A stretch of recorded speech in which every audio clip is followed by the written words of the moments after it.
Assalamualaikum warahmatullahi wabarakatuh. Selamat berjumpa kembali di kelas Matematika dan Statistika. Sekarang kita masuk lagi ke topik baru yaitu mengenai simulasi numerik ya. Nah, tapi sebelum masuk ke matematiknya saya akan berikan dulu sedikit ide mengapa kita butuh simulasi numerik di geologi gitu ya. Oke, jadi ini outline yang akan kita diskusikan. Saya akan berikan sedikit pendahuluan, kemudian pengantar dari simulasi numerik, kemudian beberapa aplikasi simulasi numerik dalam geologi ya. Ini simulasi numerik ini cukup powerful dalam geologi ya. Oke, jadi kalau kita lihat problem geologi itu sebetulnya apa sih problem geologi gitu ya? Itu tidak lain adalah problem dari fisika dan kimia. Mungkin untuk kawan-kawan paleontologi bisa ditambahkan biologi gitu ya, seperti itu. Jadi kita punya problem fisika dan kimia. Nah, kemudian seperti kita ketahui alam itu sangat sophisticated, sangat rumit alam itu ya. Nah, untuk memahami proses di alam biasanya kita membuat penyederhanaan. Nah, itu yang dinamakan sebagai model ya. Jadi dari proses fisika dan kimia yang kita amati, untuk penyederhanaannya kita bikin model.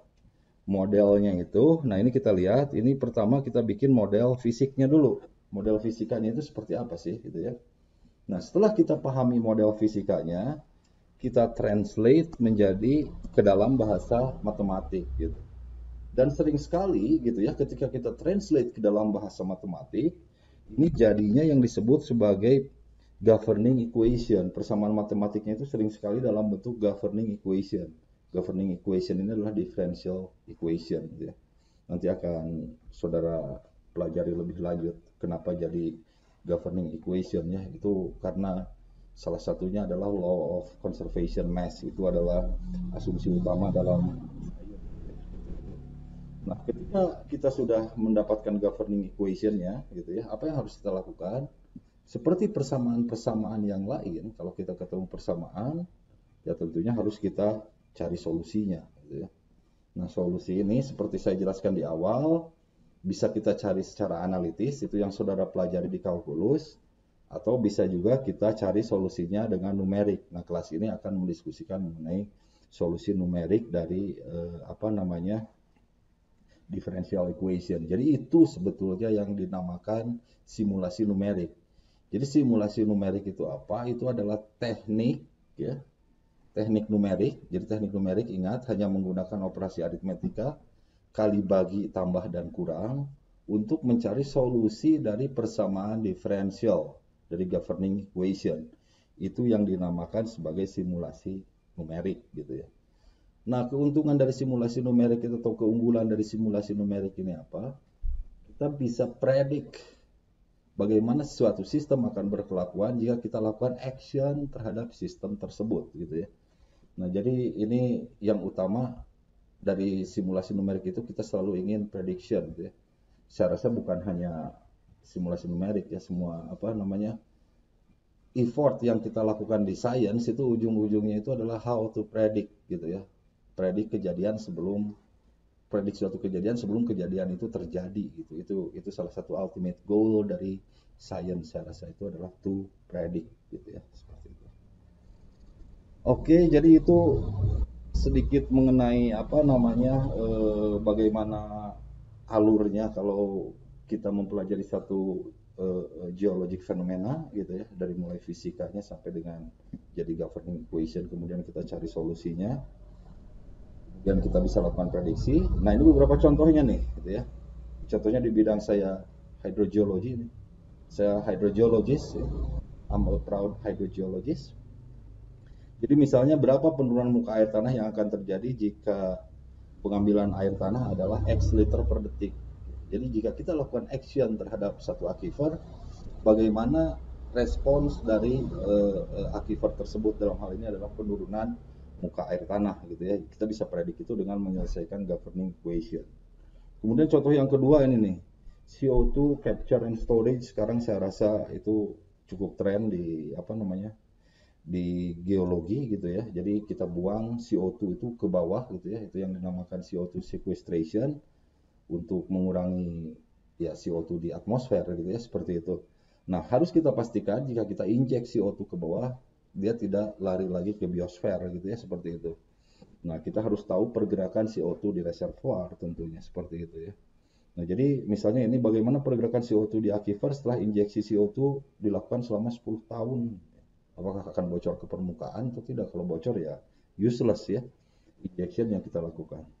Nah, kemudian yang ketiga, misalnya, kalau air tanah kita ambil, atau fluida, gasnya air tanah bisa minyak, bisa gas, kita ambil ke permukaan tanah pasti akan turun, gitu ya. Meskipun itu bukan satu-satunya penyebab penurunan muka tanah, gitu ya. Tapi kalau air kita ambil, fluida kita ambil, itu pasti akan turun. Nah, kita bisa predik, gitu ya, berapa penurunan tanah yang akan terjadi jika misalnya air tanah kita ambil dengan debit tertentu, gitu. Itu kita bisa predik. Kemudian nih, di environmental hydrogeology nih, ada yang namanya BTEX. Jadi BTEX itu singkatan dari benzen, toluen, etilbenzen, dan silane. Itu adalah fraksi dari hidrokarbon yang terlarut dalam air. Dan unsur-unsur ini karsiogenik. Jadi in the long run bisa menyebabkan kanker gitu ya, seperti itu. Nah, bagaimana jika satu tangki hidrokarbon, gitu ya, tangki minyak, dia bocor dan BTEX-nya masuk ke air tanah gitu ya, seperti itu. Nah, kita bisa predik itu berapa jarak pergerakan BTEX tersebut akibat pergerakan air tanah gitu ya, dengan menyelesaikan kembali lagi differential equation. Nah, yang terakhir misalnya contohnya ini di bidang hidrogeologi yang saya dalami, yaitu tekanan air, dalam hal ini overpressure gitu ya. Kita bisa predik misalnya jika kita punya sedimentation rate sebesar 500 meter per 1 juta tahun gitu ya, seperti itu. Kita bisa predik kira-kira overpressure akan terbentuk di mana gitu ya, seperti itu. Kita bisa predik dengan kembali lagi dengan menyelesaikan differential equation-nya gitu ya, seperti itu. Nah, ini beberapa contoh differential equation-nya, governing equation. Jadi yang pertama ini adalah apa namanya? Governing equation untuk aliran air tanah dalam kondisi transition. Nanti akan saudara pelajari lebih lanjut di hidrogeologi atau di mekanika fluida untuk geologi jika saudara ngambil kelas saya itu gitu ya. Kemudian ini yang tadi saya ceritakan ini distribusi dari CO2 di aquifer, ini differential equation-nya seperti ini ya, kayak gitu. Jadi kita bisa predik nanti distribusi CO2 dengan menyelesaikan differential equation ini. Kemudian yang tadi yang BTEX itu ya, yang pencemaran air tanah, ini persamaannya nih ya. Jadi saudara, ini persamaannya dari mana? Saudara harus ngambil kelas mekanika fluida untuk geologi saya ya. Jadi kita bisa menghitung konsentrasi pada setiap ruang dan pada setiap waktu jika kita menyelesaikan differential equation yang ini, gitu ya, seperti itu. Jadi itu beberapa contoh governing equation, differential equation yang kita butuh selesaikan dengan simulasi numerik di geologi ya, seperti itu. Oke ya. Nah, jadi ini governing equation ini governing to govern ya, pemerintahan. Jadi pemerintahan itu ya namanya pemerintahan tuh ya. Ini dalam bahasa Indonesia mungkin disebut persamaan pengaturan. Jadi pemerintahan air tanah itu ini nih dalam kondisi transition misalnya ya. Jadi air tanah yang ada di Bandung dan yang ada di Houston atau yang ada di London itu tunduk kepada pemerintahan ini pemerintahan air tanah ya. Bisa disebut seperti itu tuh governing equation itu ya. Jadi persamaan pengaturan untuk pemerintahan. Nah, jadi persamaan pengaturan governing equation itu adalah persamaan differential parsial, kalau saudara lihat ya, partial differential equation, dan itu saudara bisa cari solusinya secara analitis atau saudara bisa gunakan metode numerik. Nah, kita di geologi seringnya metode numerik karena mungkin solusi analitis solusinya belum ready atau mungkin nggak ada gitu, nggak tersedia. Jadi mau nggak mau kita harus lari ke solusi numerik gitu ya, seperti itu. Nah, ini solusi analitik ini yang saudara sudah pelajari di kalkulus, saya rasa ya. Saya akan berikan contohnya gitu ya. Misalnya saudara punya persamaan diferensial nih ya, dy per dx gitu ya. Jadi ini persamaan diferensial turunannya bagaimana y berubah terhadap x ya. Ini misalnya sama dengan 2x gitu, seperti itu ya. Jadi ini adalah persamaan diferensialnya. Ini sangat sederhana kalau ini. Nah, bagaimana mencari solusinya? Jadi solusinya itu apa? Y pada setiap nilai X itu berapa gitu ya, kayak gitu. Nah, ini kalau ini yang solusi analitik ini yang saudara pelajari di kalkulus ya, bisa dilakukan dengan cara seperti ini, misalnya DY sama dengan 2X gitu ya, kemudian saudara integrasikan, jadi dapat Y itu sama dengan apa? X kuadrat ditambah C gitu ya, saudara akan dapat seperti itu. Jadi ini adalah solusi analitis ya, solusi analitisnya gitu seperti itu. Kalau persamaan diferensialnya seperti ini sih enak gitu ya, tapi kalau persamaan diferensial parsial kemudian kita berhubungan dengan sistem yang heterogeneous, anisotrop, ini sangat sulit sekali kita mencari solusi analitisnya. Jadi ini gampang karena apa? Karena persamaan diferensialnya cukup sederhana, itu ya, itu yang pertama. Nah, kemudian yang kedua, ini yang saudara ingat lagi nih dari kalkulus ya, bahwa ini solusinya ini tidak unik gitu ya. Tidak unik. Kenapa tidak unik? Tidak unik ini artinya apa? Artinya kalau saya tanya berapa Y pada saat X sama dengan 2, ini bisa berapa saja kan?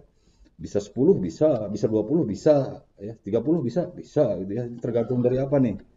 Tergantung dari C gitu ya, seperti itu. Nah, jadi ini solusinya tidak unik karena masih ada nilai C gitu ya. Jadi bisa berapa saja. Nah, untuk solusinya jadi unik ini harus ada, nanti juga ini penting juga nih di apa namanya? Di kita di simulasi numerik ini ya. Ini harus ada yang namanya boundary. Dalam kasus ini harus ada yang namanya boundary condition. Jadi misalnya diberikan pada saat X sama dengan 2 gitu ya, ini boundary-nya nih. Nilai Y-nya sama dengan 10 gitu misalnya. Nah, ini boundary condition-nya nih. Sorry ini. Pada saat X sama dengan 2 ya, salah saya. Pada saat X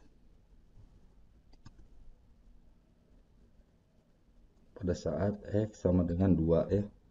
X sama dengan 2, Y sama dengan 10 misalnya seperti itu. Nah, kalau seperti itu saya akan dapatkan gitu ya. Saya akan dapatkan bahwa nilai C-nya itu berapa, Y-nya itu 10 ketika X-nya sama dengan 2. 2 pangkat 2 ditambah C. Ya. Jadi C saya dapatkan 6. Nah, jadi ini sudah dikunci nih. Ya, kalau kita punya boundary condition. Nah, ini konsep mengenai boundary condition ini sangat penting di geologi, nanti akan kita diskusikan lebih lanjut ya. Ketika kita mendiskusikan mengenai finite difference. Jadi kalau C-nya sama dengan 6, jadi saya dapatkan solusi itu bahwa Y itu sama dengan X kuadrat plus 6. Nah, ini jadi konklusif nih solusinya. Jadi nilai Y tidak bisa berapa saja. Kalau saya tanya berapa nilai Y pada saat X sama dengan 10, jadi pada saat Y pada saat X sama dengan 10, Y 10 ya, ini sama dengan 10 kuadrat ditambah 6. Jadi sama dengan 106. Tidak bisa jawaban yang lain ya. Nah, ini butuh apa? Butuh boundary condition. Ini konsep yang sangat penting, boundary condition ini ya. Oke ya, jadi itu apa namanya contoh dari solusi analitik. Nah, ini kemudian ini ya. Ini saudara lihat, ini di hidrogeologi, ini bidang saya itu ya. Ini kita punya persamaan diferensial yang cukup sederhana nih. Ini biasa disebut persamaan Laplace ya ini ya. Do kuadrat H per do X kuadrat tambah do kuadrat H per do Y kuadrat sama dengan 0. Jadi ini adalah aliran air tanah pada kondisi tunak nih. Aliran air tanah ya, pada kondisi tunak. Kondisi tunak. Ini disebut juga persamaan Laplace ya. Kemudian saudara punya, nah ini ada yang namanya boundary ini di sini ya, boundary conditions di sini, boundary conditions di sini, dan boundary conditions di sini gitu ya. Kemudian di atas juga ada ini water table, ini boundary conditionnya yang undulating seperti ini gitu ya. Ini adalah boundary condition gitu seperti itu. Kemudian persamaan diferensial yang seperti ini dengan boundary condition yang ini dan ini, saudara lihat ini menghasilkan solusi analitis yang cukup rumit gitu ya, kayak gitu. Maaf. Jadi menghasilkan solusi analitis yang sangat rumit gitu. Nah, saya geologi, saya nggak suka matematik yang rumit-rumit. Nah, untuk avoid hal-hal seperti ini kita lakukan simulasi numerik gitu ya, seperti itu. Oke. Nah, jadi ini ya. Jadi tadi seperti saya sebutkan bahwa persamaan diferensial yang sangat sederhana saja, persamaan diferensial parsial yang sederhana saja itu dapat menghasilkan solusi analitis yang sangat rumit gitu. Atau mungkin dalam beberapa kasus itu tidak tersedia.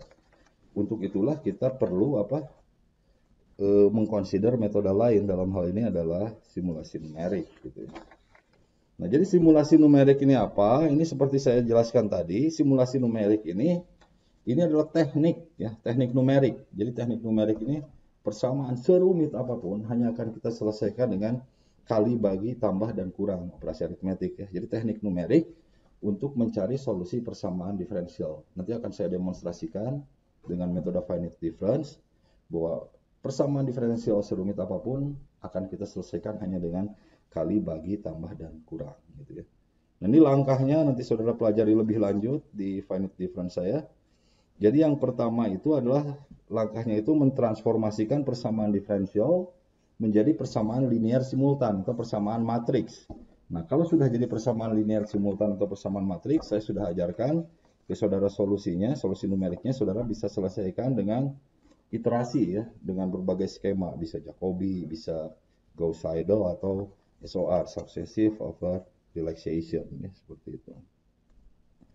Nah, jadi kalau lebih sistematik langkahnya ini apa saja? Nah, ini saudara bisa lihat.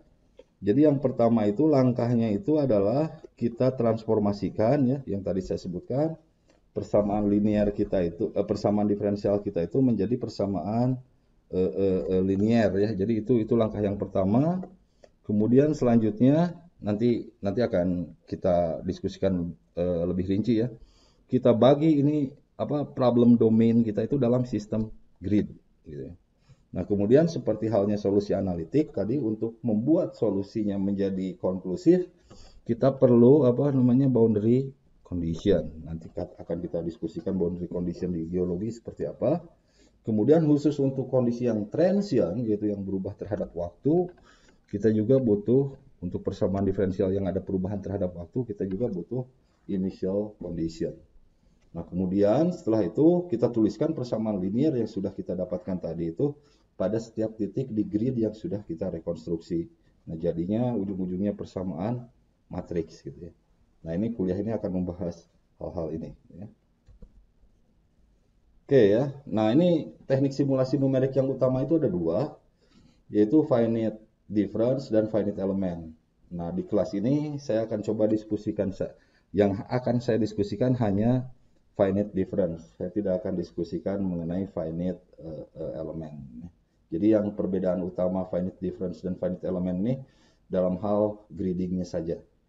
Oke ya, jadi seperti tadi saya sebutkan, salah satu perbedaan utama antara finite difference dan finite element itu adalah dalam hal sistem grid ya. Jadi ini saudara bisa lihat kalau dalam finite difference gridnya itu ya, itu either bujur sangkar itu ya, bujur sangkar atau persegi panjang gitu, persegi panjang. Jadi dia tidak fleksibel. Nah, ini kerepotan kalau handling ini misalnya boundary geologi yang seperti ini, atau malahan yang irregular mungkin ya, itu akan kesulitan nih saudara bisa lihat. Nah, ini bisa dihandle jika apa nih? Ini bisa kita handle jika gridnya itu sangat kecil. Grid sangat kecil. Nah, grid sangat kecil ini artinya apa? Kalau gridnya sangat kecil, grid sangat kecil itu artinya persamaan matriksnya itu akan semakin banyak ya. Itu salah satu kalau bisa kita sebut kelemahan dari finite difference gitu. Nah, perbedaan dengan finite element, kalau finite element gridnya bisa bisa lebih fleksibel ya, bisa segitiga gitu ya, bisa atau bisa yang lain-lainnya gitu, sehingga lebih bisa menghandle boundary atau physical model yang lebih irregular ya. Nah, tapi saya tidak akan diskusikan mengenai finite element di kelas kita ini. Jadi kelas kita ini hanya mengenai finite difference ya. Oke ya, sekarang saya akan tunjukkan beberapa aplikasi dari persamaan diferensial dan teknik mencari solusinya, itu simulasi numerik dalam geologi ya. Jadi yang pertama ini datang dari apa namanya Lusi atau lumpur Sidoarjo. Jadi ini ada kejadian lumpur plus air keluar ke permukaan yang disebut sebagai mud volcanism pada tanggal 29 bulan 5 tahun 2006. Kemudian foto ini saya ambil pada tanggal 9 bulan 8 tahun 2006, jadi kurang lebih 2,5 bulan setelah kejadian ya. Di air plus lumpur keluar ke permukaan. Ini saudara lihat, ini ada tiang listrik nih ya. Di sini ada lampu-lampu penerangan jalan umum nih di sini. Kemudian di sini pabrik, ini kawasan industri nih di Sidoarjo ini. Jadi ini mengakibatkan damage yang luar biasa di daerah Sidoarjo dan sekitarnya ini gitu ya. Ini penyebabnya sampai dengan sekarang secara saintifik masih diperdebatkan, apakah karena blowout ketika sedang melakukan pengeboran, apakah karena ada gempa begitu ya, atau penelitian terakhir ada hubungannya dengan aktivitas geotermal dari gunung yang ada di selatan ya, Gunung Penanggungan, Gunung Mulirang seperti itu gitu ya. Nah yang jelas kejadiannya ada gitu, lumpur plus air keluar ke permukaan. Nah kemudian pada waktu dulu awal-awal terjadinya Lucy ini kita geologis di challenge oleh engineer gitu ya. Jadi kasih kami angka katanya berapa besar dan berapa lama lumpur yang akan keluar gitu ya. Nah itu kalau sudah ada angka itu, kami para engineer bisa bekerja, bisa desain, bisa contain lumpur itu katanya seperti itu. Jadi ini challenge besar waktu itu. Kapan dan berapa lama masih dan berapa banyak masih akan keluar nih lumpur ini.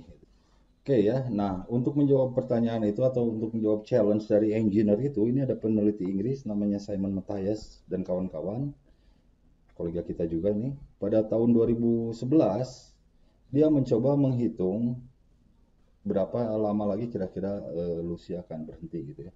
Nah, apa yang pertama dia lakukan seperti di slide awal tadi kuliah kita gitu ya.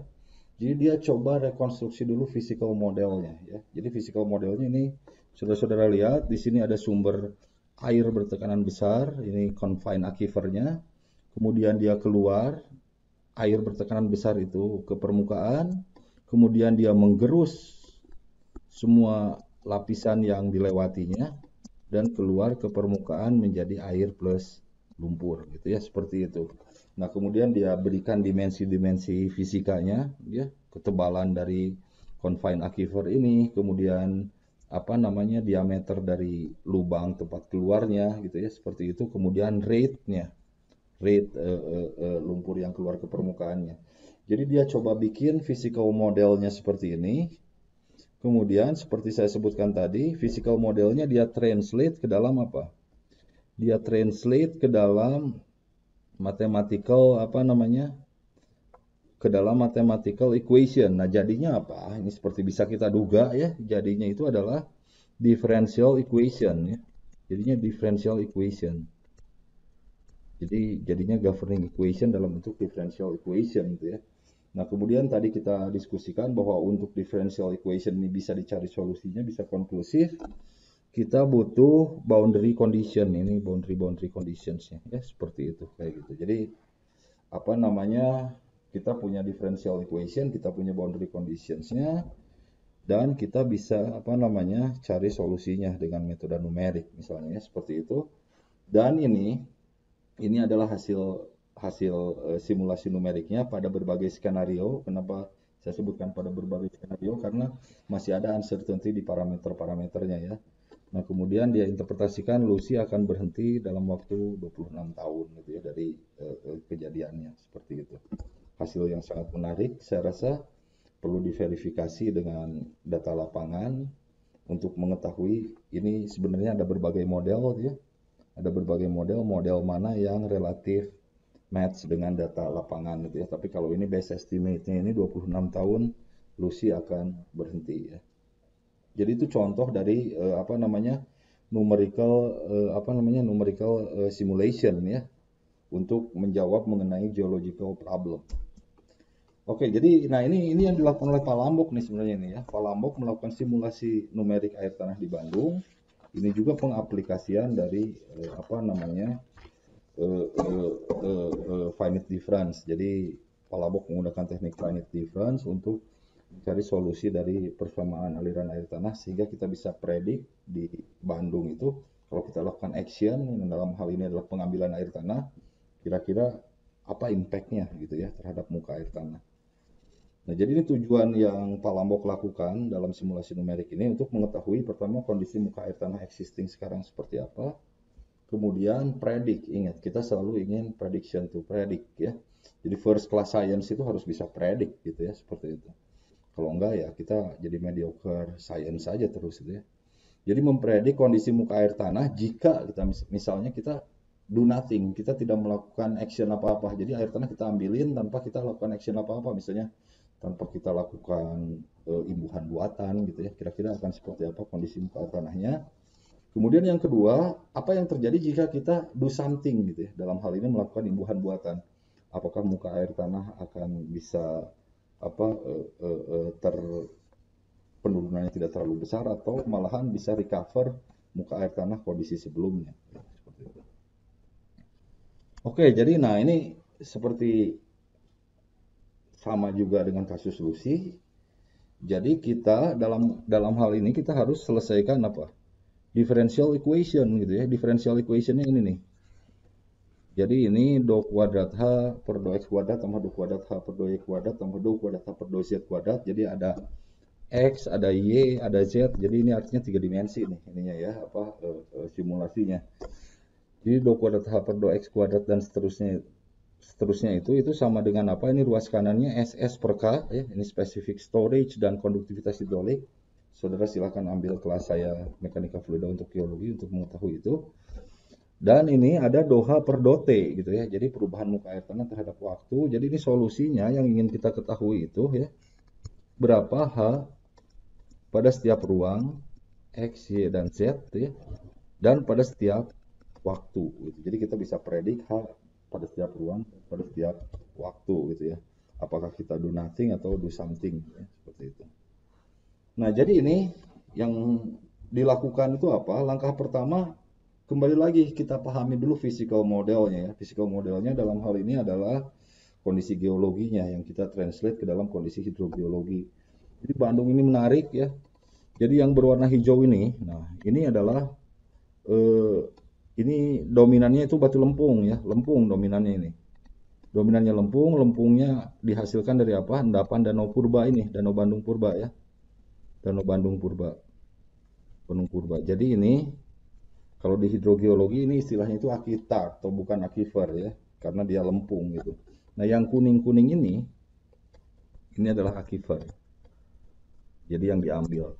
Yang kuning ini menerus ke daerah di bawah yang hijau itu gitu ya, seperti itu. Jadi ini physical modelnya, ini hanya geologis nih yang bisa nih ya kalau ini.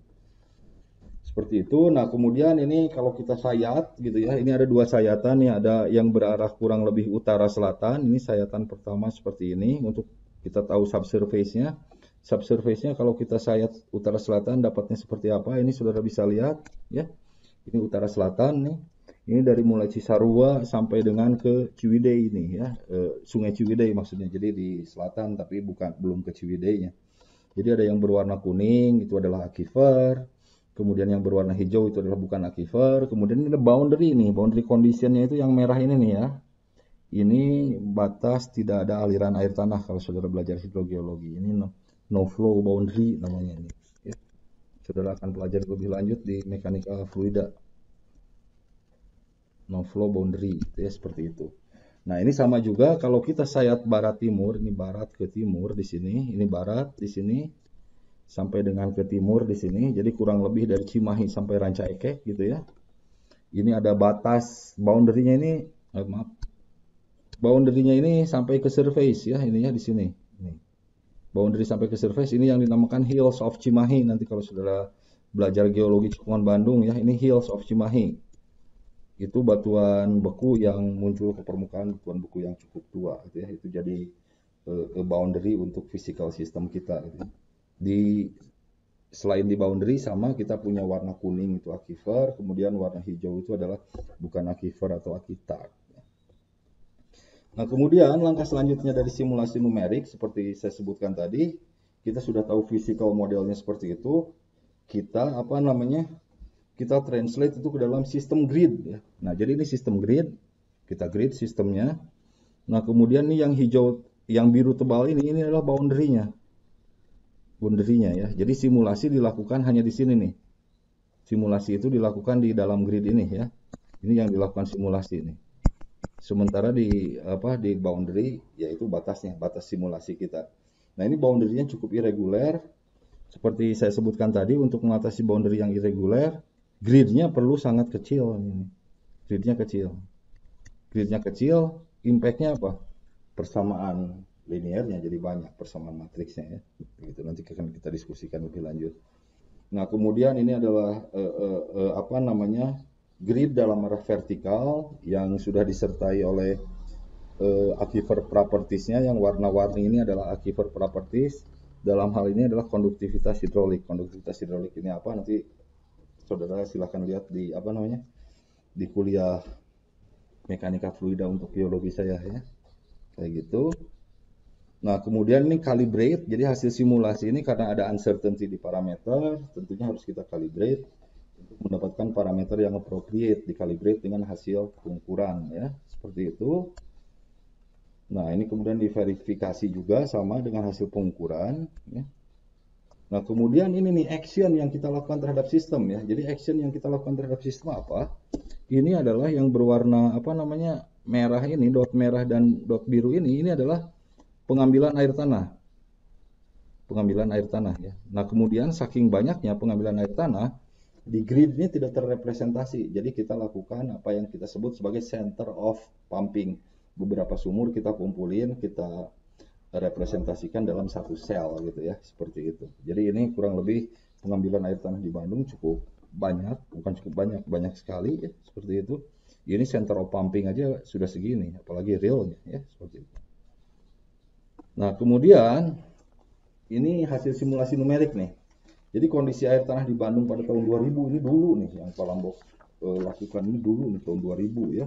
Jadi sudah lama, sekarang 2020 saya rasa worth untuk kita lakukan resimulasi dari model Pak Lambok ini ya, seperti itu. Jadi ini pada tahun 2000 ini saudara lihat tuh ya. Jadi ada zona yang rusak ini di sekitar Cimahi gitu ya. Ada zona yang kritis cukup banyak ini di daerah Bandung nih, di kota Bandung ini di sini. Di kampung saya Majalaya mungkin ya seperti itu. Dayakolot gitu itu zona kritis. Kemudian yang berwarna hijau ini adalah zona rawan. Di utara dan di selatan itu zona aman. Jadi ini logical saja kenapa di utara dan selatan aman. Karena dekat dengan daerah resapan. Itu yang pertama. Kemudian kedua, kalau kita lihat pengambilan air tanah di utara dan di selatan itu tidak semasif di tengah ini gitu ya, seperti itu. Jadi itu logical saja, saya rasa hasil simulasi dapat mengcapture itu juga gitu. Kayak gitu. Nah, ini kemudian apa yang Pak Lambok lakukan pada tahun 2000 itu? Pak Lambok coba predik tahun 2013 kalau kita do nothing. Kalau kita tidak melakukan apa-apa. Kalau tidak melakukan apa-apa di tahun 2013 ini saudara lihat, ini yang merahnya ini ya.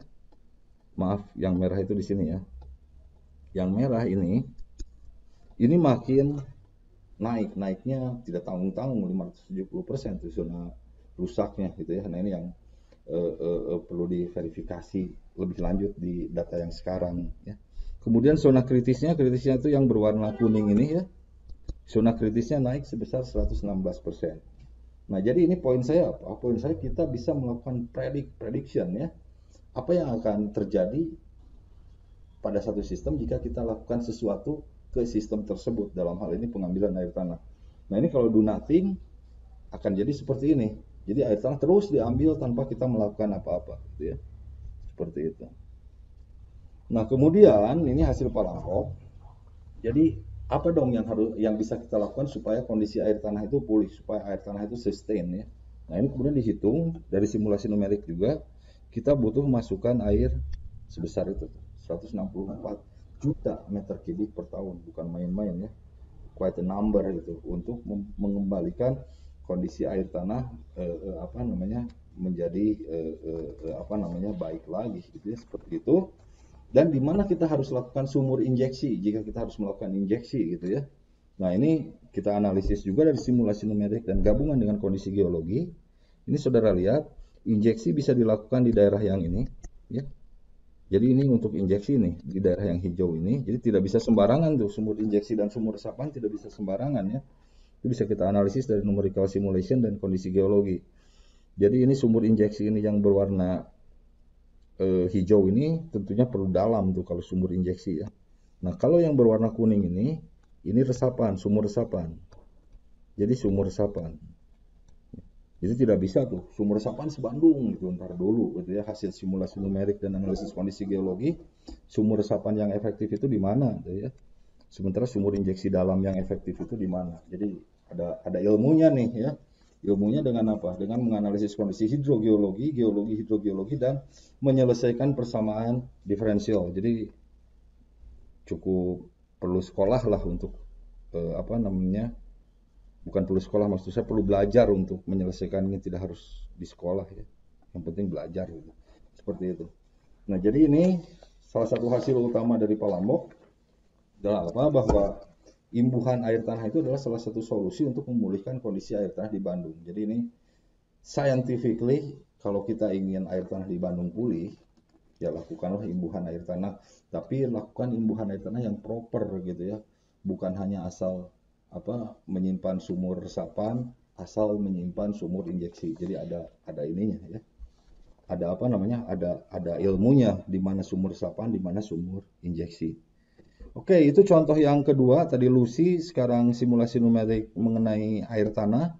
Nah, kemudian ini di bidang saya, kalau saudara ingin mengetahui mengenai pembentukan overpressure ini, saya punya seri yang lengkap di YouTube, silahkan saudara lihat ya mengenai overpressure in sedimentary basins. Ini adalah differential equation kita untuk mempredik gitu ya, di kedalaman berapa dan di daerah mana saja kita kemungkinan akan ketemu overpressure jika kita punya sedimentation rate tertentu gitu ya. Itu saudara bisa lihat di kuliah saya mengenai overpressure itu gitu ya, kayak gitu. Nah, ini orang nih contoh hasilnya ya. Jadi hasilnya dia bisa membuat section mengenai excess pore pressure atau kelebihan tekanan atau overpressure gitu ya, berdasarkan beberapa skenario sedimentation rate gitu, seperti itu. Kembali lagi, ini bisa direkonstruksi jika kita menyelesaikan differential equation yang ini gitu. Nah, jadi intinya kalian para geologis, calon geologis gitu ya, harus ngerti juga nih matematik, harus ngerti differential equation dan bagaimana cara mencari solusi dari persamaan diferensial tersebut gitu ya. Karena ya kita masih banyak PR kita sebagai geologis gitu ya, yang mungkin matematik bisa membantu menjawab. Misalnya, kapan gempa akan terjadi gitu misalnya gitu ya. Kalau kita bisa define physical processesnya, mungkin kita bisa lakukan prediction dengan lebih baik gitu ya. Dan ya itu kalau kapan nggak bisa, masih lama, nggak bisa gitu. Harus say with number. Seperti tadi challenge dari kawan-kawan sipil itu gitu ya.